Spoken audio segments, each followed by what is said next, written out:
Salut à tous, aujourd'hui on se retrouve dans une nouvelle vidéo et ça va être un tutoriel pour fabriquer un pull pour Pulip. Donc vous aurez besoin de laine, donc là c'est de la laine acrylique toute simple, ainsi que d'aiguilles, et là ce sont des aiguilles de 5 mm. Donc je vais commencer par monter 14 mailles sur mon aiguille.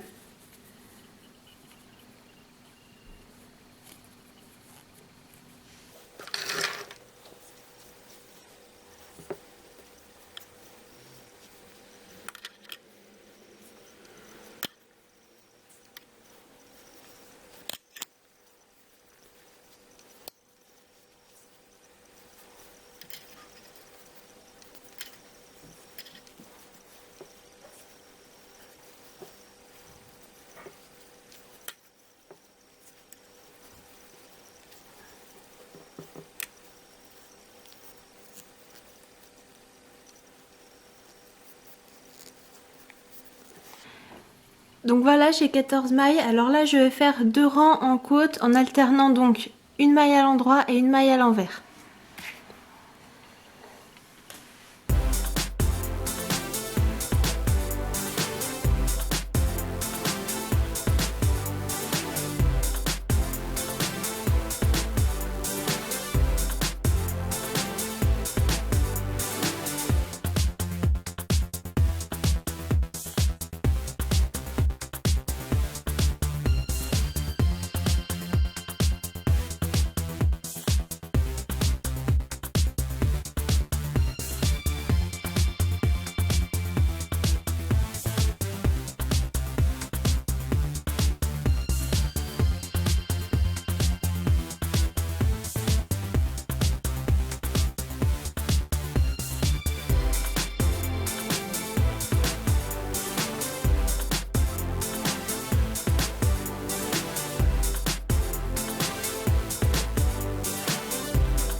Une fois que vous avez fait les 2 rangs en côte, vous enchaînez sur 10 rangs en jersey. Donc vous faites un rang à l'endroit puis un rang à l'envers.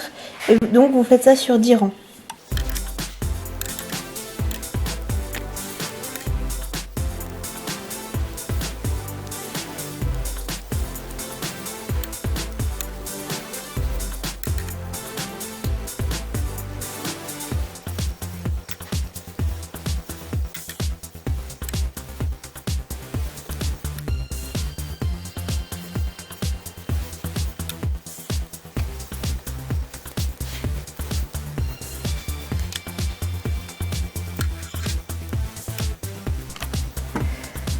Après avoir réalisé les 10 rangs en jersey, vous allez maintenant augmenter de 10 mailles sur chaque côté. Donc 10 mailles de ce côté-là et 10 mailles de ce côté-là. Maintenant que vous avez les 10 mailles de ce côté-là, vous allez tricoter tout le rang et ensuite ajouter 10 mailles de ce côté-là.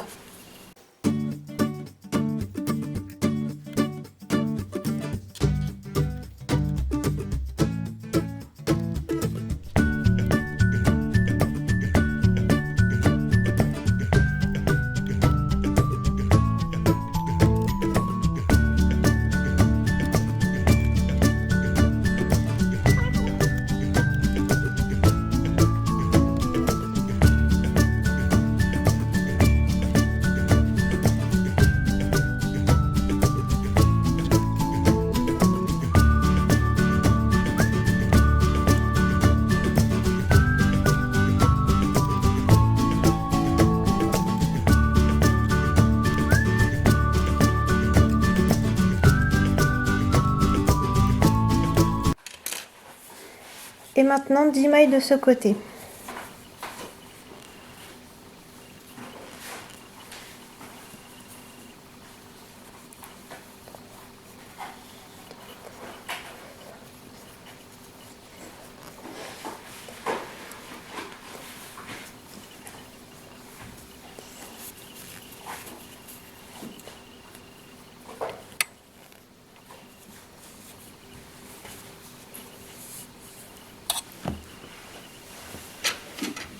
Donc vous allez continuer au point de jersey sur 6 rangs, plus ou moins. Avec la seule différence que vous allez faire les 2 premières mailles et les 2 dernières mailles de chaque rang avec des mailles endroits au lieu de mailles envers.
Après avoir fait les 6 rangs pour les manches, vous allez maintenant rabattre 10 mailles de ce côté-là, puis continuer le reste du rang normalement.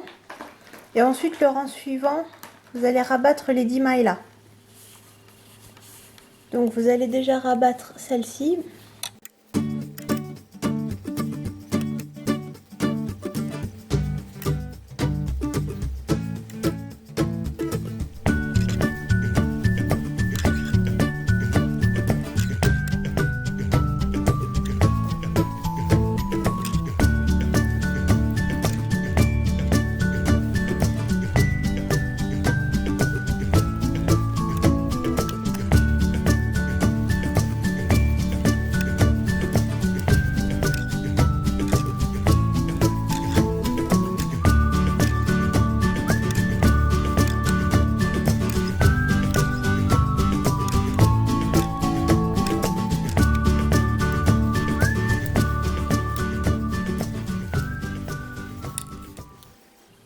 De ce côté-ci aussi, vous allez rabattre donc 10 mailles.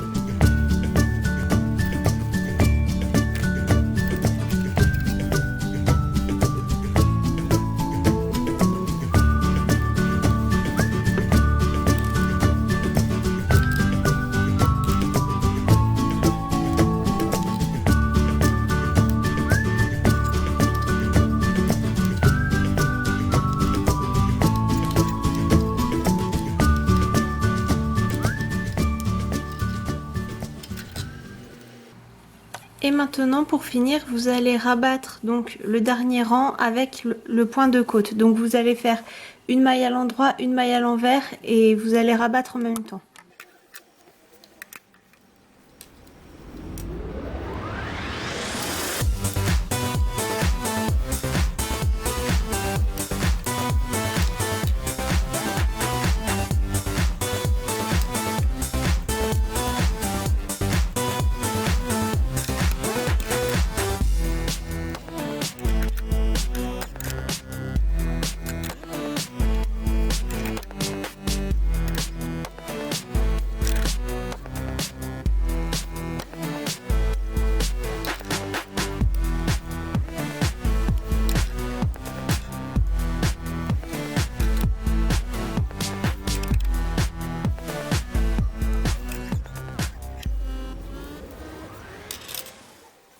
Et ensuite, vous allez tout simplement couper le fil et le passer dans la boucle.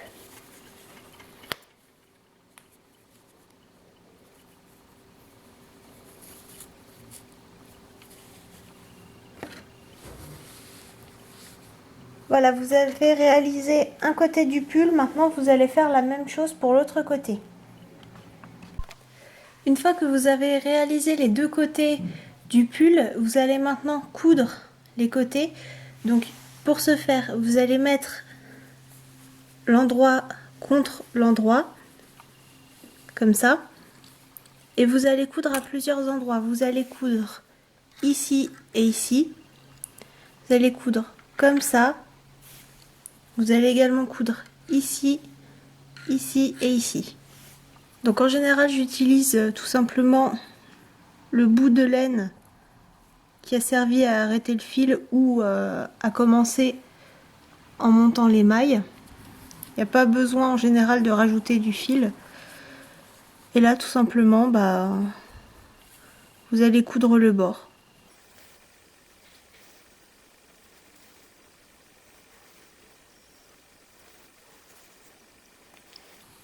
Alors d'habitude, c'est pas du tout comme ça que je réalise les pulls. D'habitude, j'utilise une technique totalement différente et j'utilise également des aiguilles bien plus petites. En général, j'utilise du 2 mm, voire dans certains cas du 2,5 mais le 5, c'est la première fois que je l'utilise pour faire un pull. Et comme je disais, de toute façon, là, la technique est tout à fait différente. Là, la technique que je vous ai montrée est beaucoup plus simple que ce que je fais d'habitude.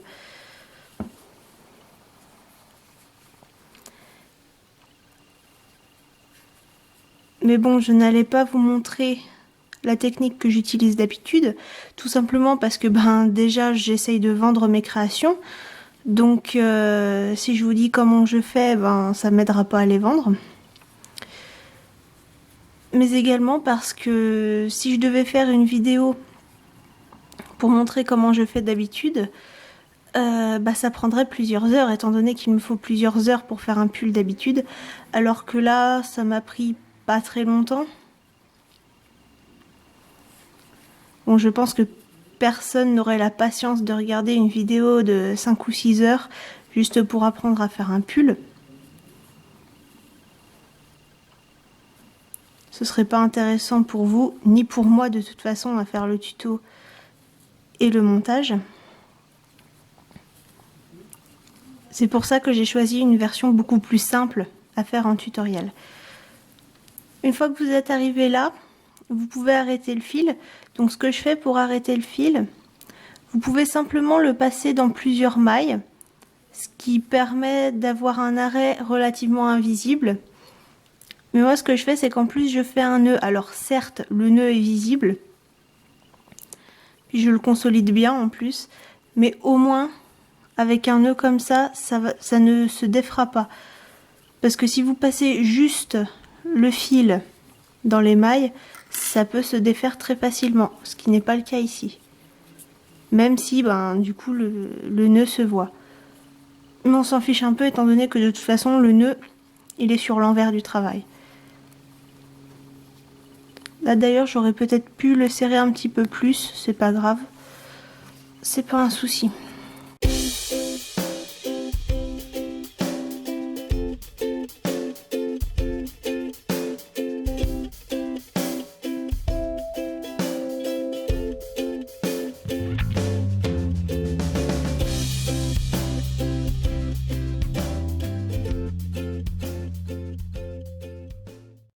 Donc ce pull, comme il est assez large, il peut aller aussi bien sur les pullips avec un corps stock qu'avec un Nobitsu S, M et même L, ainsi qu'au corps Barbie Made to Move, voire même au BJD USD, je pense que ça passe largement, même pour les manches. À la limite, si vous avez un doute sur les manches, tout simplement vous faites deux rangs de plus et ça passera sans problème. De même, si vous voulez l'adapter à une autre taille, il suffit de changer le nombre de mailles et le nombre de rangs. C'est tout simple.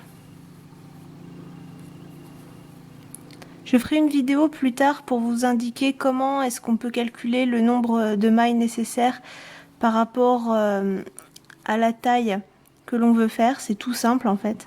Mais je reçois pas mal de questions qui me demandent combien de mailles il faut pour faire ceci à telle taille, combien de mailles il faut pour faire cela à telle taille. Et Et je suis pas devin, je peux pas le faire pour vous, c'est en fonction de la façon dont vous tricotez. Également en fonction du numéro de vos aiguilles, de la taille de la laine, etc.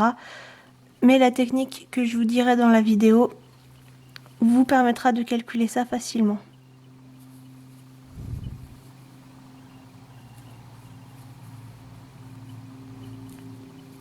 Alors ce pull, il y a des chances que je le fasse gagner à un giveaway prochainement sur ma chaîne. Parce qu'on approche doucement des 500 abonnés. Donc lorsque l'on sera 500, je lancerai le giveaway.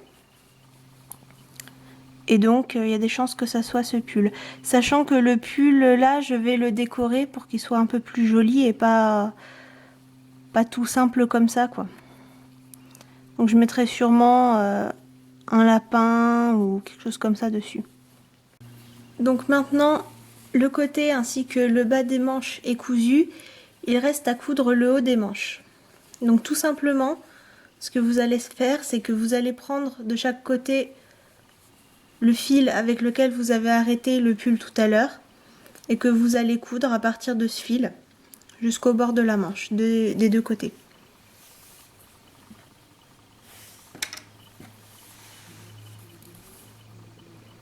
Alors l'encolure du pull est assez large comme ça, c'est volontaire. Si vous voulez qu'elle soit plus serrée, tout simplement vous cousez un petit peu plus serré, par exemple à partir de là. Une fois que vous avez tout cousu, vous allez retourner le pull, tout simplement. Retourner les manches.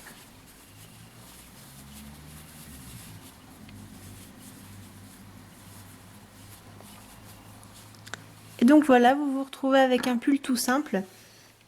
J'ai ma Lunatic Queen sous la main, donc je vais lui essayer le pull, comme ça vous verrez à quoi ça ressemble une fois porté.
Voilà, alors il s'agit d'un pull qui est un petit peu grand, mais c'est normal, c'est parce qu'il a été fait avec des aiguilles assez larges et puis l'effet est voulu. Donc comme l'encolure est assez large, vous pouvez faire des manches un petit peu tombantes comme ça. Donc voilà à quoi ressemble le pull une fois fini.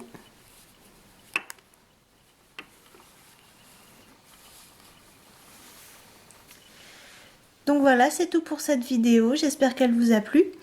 Si vous voulez voir plus de tutoriels pour des vêtements en tricot ou en crochet, n'hésitez pas à me le dire et à me dire quoi en particulier. J'écoute toutes les propositions. Maintenant, tout n'est pas réalisable. Comme je vous ai dit, je peux faire que des choses qui sont simples et rapides à faire parce que sinon, ça serait trop long en vidéo. Mais j'écoute vos propositions et j'en tiens compte. Donc c'est tout pour cette vidéo. On se retrouve dans une prochaine vidéo. Bye!